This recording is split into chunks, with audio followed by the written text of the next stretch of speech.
48 ঘন্টা পরই ভিসা যখন শুরু হবে তখন কি সত্যি আবার বাংলাদেশি পর্যটকরা আসবেন কলকাতায়? দেখো, বাংলাদেশিদের একটা ম্যাজিক দেবো ইনশাআল্লাহ। কলকাতা থেকে তাদের বিরুদ্ধে ক্ষোভ উঠেছে, বিক্ষোভ উঠেছে যে বাংলাদেশের মানুষকে ঢুকতে দেওয়া হবে না, তারপরে ট্যুরিস্ট ভিসা দেওয়া হচ্ছে। ওখানকার মানুষ কলকাতায় আসবেন, তাদের মনে ভয় থাকতে পারে না? 12ই জুন সীমান্তে পা রাখলেন, পৌঁছলেন, 13 দিন পর আমরা দেখলাম ঘোষণা এলো আবার শুরু হচ্ছে বাংলাদেশি পর্যটকদের ভিসা প্রক্রিয়া। 250 থেকে 300 ব্যবসায়ীর জীবন বিপন্ন হয়ে পড়েছে। সিটি অফ জয় কলকাতা, প্রায় 300 বছরের প্রাচীন এই শহর। হলুদ ট্যাক্সি, হাতে টানা রিক্সা, আরও অনেক বৈচিত্র্যে ঠাস এই শহর। আর এই শহরকে ঘিরেই রয়েছে বাংলাদেশি পর্যটকদের পদচারণার অনেক দীর্ঘ ইতিহাস।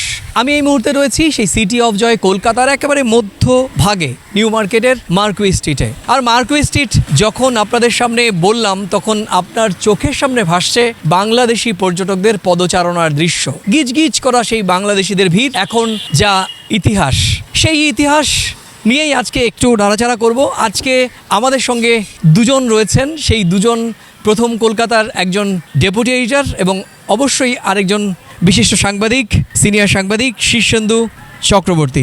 আমরা যখন এই মুহূর্তে আজকে ঘড়ির কাঁটায় বিকেল 3টের কিছু আগে, আর তারিখ 26শে জুন, 26, 27 এবং 28 তারিখ শুরু হচ্ছে বাংলাদেশি পর্যটকদের জন্য পর্যটক ভিসার যে নতুন করে যে আবার চালু হওয়ার সেই মাহেন্দ্রক্ষণ। বাংলাদেশি পর্যটকহীন হয়ে পড়া কলকাতার এই মধ্য কলকাতার বিস্তীর্ণ এলাকাগুলোর অর্থনীতির চাকা প্রায় বন্ধ হতে বসেছিল বা এখনও প্রায় বন্ধ হওয়ার মুখে। 26 তারিখে দাঁড়িয়ে আর মাত্র 48 ঘন্টা পরই ভিসা যখন শুরু হবে তখন কি সত্যি আবার বাংলাদেশি পর্যটকরা আসবেন কলকাতায়? সেই সমস্ত বিষয় নিয়ে আজকের প্রথম কলকাতার প্রাসঙ্গিক প্রসঙ্গেও আমরা একটু ব্যতিক্রমভাবে সাজানোর চেষ্টা করেছি। প্রিয় দর্শক, চলুন তাহলে আজকের যে বিশ্লেষণ আলোচনা সেটি শুরু করা যাক। দেখো, বাংলাদেশিদের একটা ম্যাজিক দেবো ইনশাআল্লাহ। 28 তারিখে ট্যুরিস্ট ভিসা ওপেন হবে, আলহামদুলিল্লাহ খুব ভালো লাগলো শুনে। এখানে আমরা আগত, তারা আসবে, তাদের স্বাগত করতে পারবো। আচ্ছা শীর্ষেন্দু, তুমি শুনলে যে এখানকার ব্যবসায়ীরা তারা কতটা আশাবাদী এবং একটা বডি ল্যাঙ্গুয়েজের মধ্যেও একটা উজ্জ্বল একটা ভাব, যেটি হয়তো গতকাল সকাল পর্যন্তও ছিল না। এবং শুধু তাই নয়, একটা পরিচ্ছন্ন একটা পজিটিভ ভাইবও কিন্তু লক্ষ্য করা যাচ্ছে এবং সাফ সাফাইয়ের কাজকর্মও শুরু হয়েছে। সব মিলিয়ে তুমি কিভাবে দেখছো? অনেকের সঙ্গে তো তুমি কথা বললে, দেখলে সরজমিনে, একজন কলকাতার নাগরিক সাংবাদিক হিসেবে তুমি কিভাবে দেখছো? দেখুন, যেটা সবার আগে বলতে হয় যে প্রায় 2 বছর বন্ধ ছিল ভিসা বন্ধ থাকার সবথেকে বড়, আমরা যেখানে রয়েছি, যে জায়গাটায় রয়েছে, তার প্রভাব পড়েছিল সেইখানটায়। আমার চোখের সামনে প্রচুর দোকান রয়েছে এখনও বন্ধ, রাস্তাঘাট নোংরা, সেভাবে পরিচর্যা হয় না, এখনও প্রচুর দোকান বন্ধ। কালকে থেকে ভিসা দেওয়ার কথা ঘোষণা হওয়ার পর থেকে, মানে ট্যুরিস্ট ভিসা দেওয়ার ঘোষণা হওয়ার পর থেকে যেভাবে এই জায়গার মানুষের মধ্যে একটা নতুন উদ্দীপনা, কারণ আমরা দেখেছি গত 2 বছরে একের পর এক দোকান বন্ধ হয়েছে, ব্যবসা বন্ধ হয়েছে, প্রচুর মানুষের রুজি রোজগার বন্ধ হয়েছে। এখান থেকে যে আপনি প্রথমে বলছিলেন শুধু দোকান ব্যবসা, তা শুধু নয়, এখানে যে লোকটা রাস্তায়, যে মানুষটা রাস্তায় ফল বিক্রি করেন, যে মানুষটি রিক্সা টানেন, যে মানুষটি রাস্তা পরিষ্কার করেন, এই ছোট ছোট দরিদ্র মানুষগুলোর, সাধারণ মানুষগুলোর রুজি রোজগারও কিন্তু এই বাংলাদেশি পর্যটকদের উপর নির্ভর করে। তাদের কাজটা, বড় দোকান, একটা বড় পরিবহন সংস্থা, একটা বড় হোটেল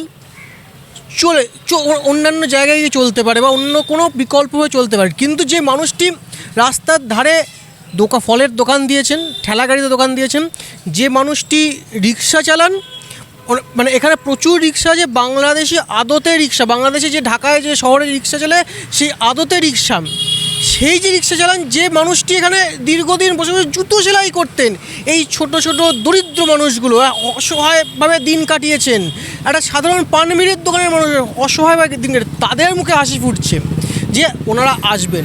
সবথেকে বড় কথা যেটা কিন্তু দুর্ভাগ্য, এর মধ্যে বড় কথা বলার দুর্ভাগ্য, এত কিছুর পরেও গত 24 ঘন্টা কেটে গিয়েছে, বাংলাদেশের উপদূতাবাসের তরফ থেকে কোনো সদর্থক পদক্ষেপ দেখা যায়নি। ওনারা যে এগিয়ে আসবেন, ওনারা যে কোনো পদক্ষেপ করবেন, কোনো পদক্ষেপ, একটা কার্যত নিশ্চুপ মানে নীরবতায় যেন কোনো কিছু বুঝিয়ে দিচ্ছে, সেরকম নীরবতা, একটা নীরবভাবে। তারা কি করবেন, মানে মূলত দূতাবাসের ভূমিকা কি? মানে একটা ভিসা বাংলাদেশ থেকে তো ভারতীয় কর্তৃপক্ষ ভিসা দেবেন, এক্ষেত্রে ঠিক কলকাতার বাংলাদেশ উপদূতাবাসের ভূমিকা কী ক্ষেত্রে? কারণ তারা অতীতেও খুব একটা বেশি ভূমিকা আমরা দেখিনি যে বাংলাদেশি কোনো পর্যটক তারা যদি কখনো এখানে এসে বিপদে পড়েছেন, হয়তো ওই অবধি পৌঁছলে তারা চিঠিচাপাটি করতেন, কিন্তু সরাসরি মনিটর করার ক্ষেত্রে, তাদের নিজের দেশের নাগরিকদের মনিটর করার ক্ষেত্রে অতীতে কিন্তু আমরা খুব ইতিবাচক ভূমিকা তাদের দেখিনি। তো এই বর্তমান সরকার, এই মুহূর্তে যে বাংলাদেশের সরকার আছে, সেই সরকার কি নতুন করে দেবেন? কারণ এই সরকার আসার পরেই প্রথম পর্যটন ভিসা চালু হচ্ছে। তো আপনি কিভাবে দেখছেন এবং তাদের কি করা উচিত বলে মনে হয়? দেখুন, আগে কি ঘটে গেছে, আগে যে সরকার ছিল সেই সরকারের সঙ্গে, মানে আওয়ামী সরকারের সঙ্গে তখন কি ঘটে গেছে বিষয়ে আমি যাচ্ছি না। তারপরে এরকম একটা ঐতিহাসিক পদক্ষেপ হয়েছে, সরকার পাল্টে গেছে, নতুন সরকার এসে এত বড় ভোট হয়ে তারপরে যে বাংলাদেশের মানুষ 2 বছর পরে আসার জন্য সুযোগ পাচ্ছেন, সেখানে উপদূতাবাস এখানে তাদের গার্জেন, এখানে তাদের অভিভাবক, তাদের এসে দোকানগুলোর সঙ্গে কথা বলা উচিত ছিল, ব্যবসায়ী সমিতির সঙ্গে কথা বলা উচিত ছিল, তাদের যিনি বিভিন্ন দায়িত্বপ্রাপ্ত অফিসারেরা রয়েছেন তাদের রাস্তায় নেওয়া উচিত ছিল। সেটা কোথায়? এখানকার বিভিন্ন হোটেল সমিতি বলুন বা বিভিন্ন ব্যবসায়িক সমিতি বলুন, তারা প্রত্যেকে বলছেন তাদের তো কোনো যোগাযোগ করা হয়নি। একটা সময় যোগাযোগ করা হবে না, পুরনো অতীতে কি ঘটে গেছে, তখন কি ঘটেছে, তখন প্রতি বছর প্রতিদিন প্রতি মাসে আসতেন। এই 2 বছর বন্ধ ছিল, 2 বছর বন্ধ থাকার পরে এত মানে ঐতিহাসিক পট পরিবর্তনের পরে তারা আসছেন, তাদের অভিভাবক হচ্ছেন উপদূতাবাস।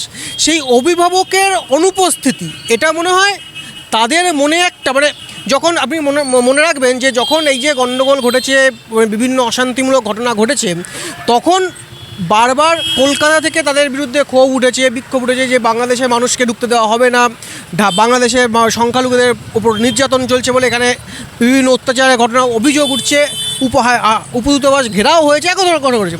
তারপরে ট্যুরিস্ট ভিসা দেওয়া হচ্ছে, ওখানকার মানুষ কলকাতায় আসবেন, তাদের মনে ভয় থাকতে পারে না। সুতরাং এই ভয়টা কাটানোর জন্য তাদের এখানকার কলকাতার প্রধান অভিভাবক হচ্ছে উপদূতাবাস। তারা কোথায়? 24 ঘন্টা কেটে গিয়েছে, তাদের কোনো পদক্ষেপ নেই, মানে একটা হাস্যকর হয়ে তারা দাঁড়িয়ে রয়েছে, তাদের কোনো পদক্ষেপ নেই। এটা বোধহয় আরও ইতিবাচক হলে ভালো হতো। একদমই, আমাদেরও প্রত্যাশা থাকবে যে কলকাতায় বাংলাদেশি পর্যটকদের অভিভাবক, সেই দেশেরই লাল সবুজের পতাকা যারা বহন করেন, সেই একটি উপদূতাবাসের সংশ্লিষ্ট কর্মকর্তা বা আধিকারিকরা এই বিষয়টি এবার ইতিবাচকভাবে দেখবেন।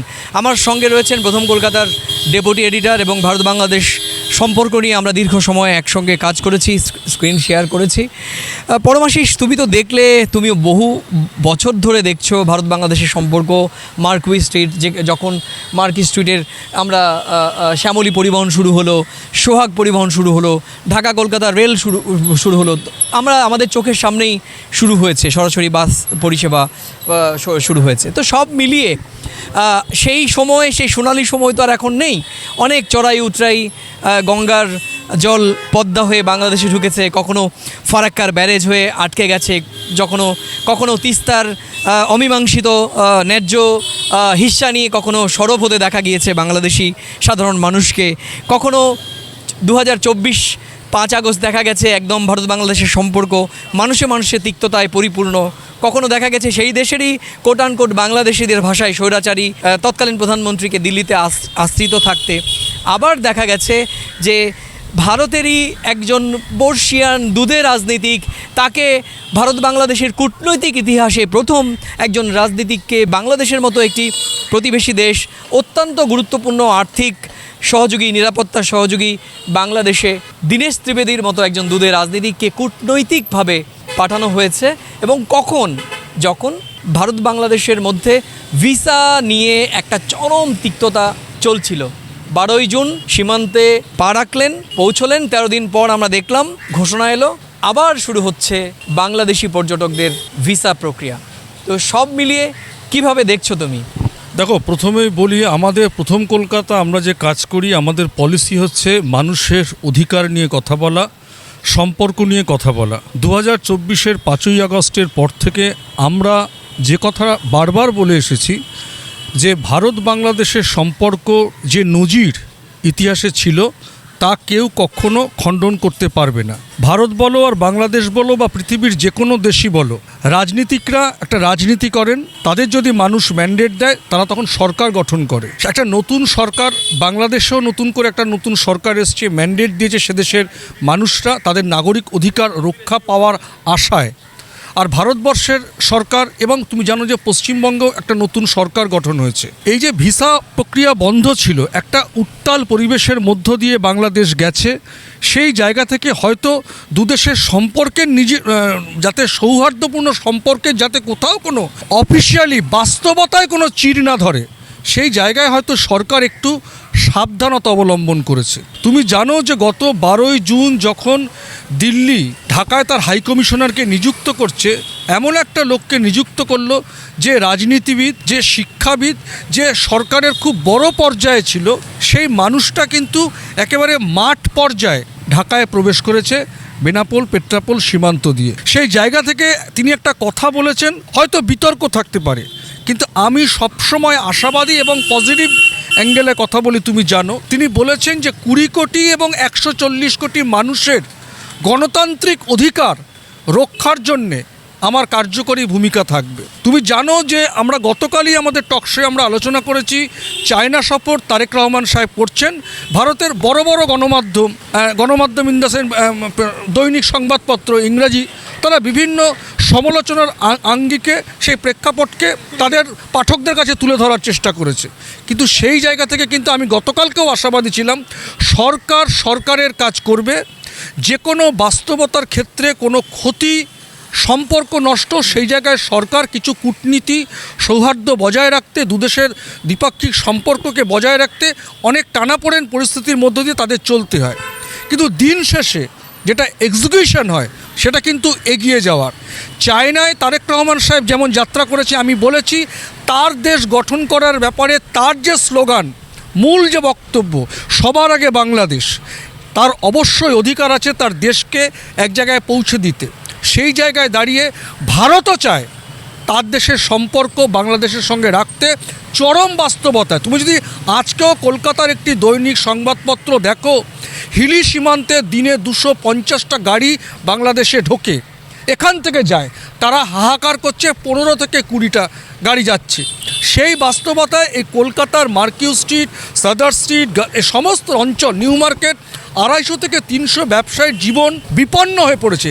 আমরা দেখেছি টিকিট কাউন্টার, মানে রেলের টিকিট, বাসের টিকিট, সেটা জামা কাপড়ের দোকান হয়ে গেছে, খাবারের দোকান বন্ধ, একেবারে মানুষ হাহাকার করছে। বেনাপোল পেট্রাপোল সীমান্তের তৎকালীন সময়ের যিনি পঞ্চায়েত প্রধান, সে বলেছিল শ্মশানে পরিণত হয়েছে। কিন্তু আমরা আশাবাদী, নতুন সরকার এসছে, ডাবল ইঞ্জিন সরকার।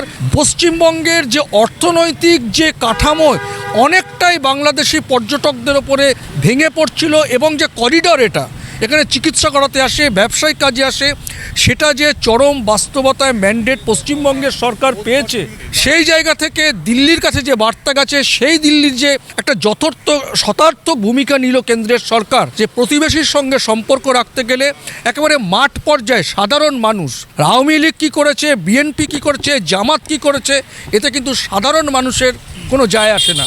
সাধারণ মানুষের জীবন যাতে বিপন্ন না হয় সেদেশের সরকার যেমন দেখবে, প্রতিবেশীরও দায়িত্ব, সেই দায়িত্বই কিন্তু পালন করছে ভারত সরকার। একদমই। আমার মনে হয় সরকারের প্রধান কাজ কি হবে? সরকারের প্রধান কাজ হবে দুই দেশের মানুষের সম্পর্কটাকে সুদৃঢ় করার জন্য। আর তুমি যেটা বলছিলে দিনেশ ত্রিবেদীর যে একটি মন্তব্যকে নিয়ে যে জলঘোলা হয়েছে, আমি বলবো জলঘোলা।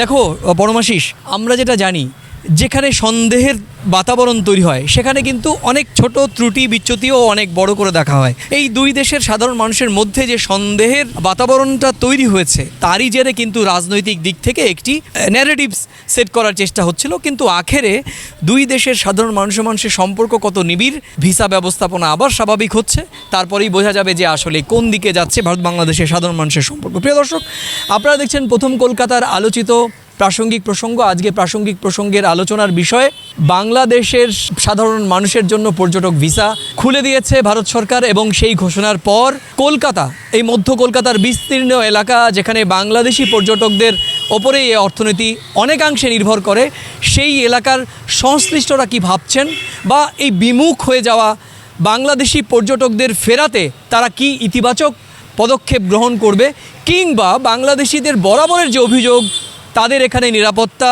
তাদের এখানে বিভিন্ন রকমভাবে তাদের হ্যারাসমেন্ট হয়, তাদের যে অভাবনীয় জানানোর যে সংশ্লিষ্ট জায়গা কর্তৃপক্ষ সেটার অভাব, এবার সেই বাংলাদেশিরা কি সেই সুযোগ পাবেন? এই প্রশ্নের উত্তরই কিন্তু আজকে আমরা খোঁজার চেষ্টা করছি।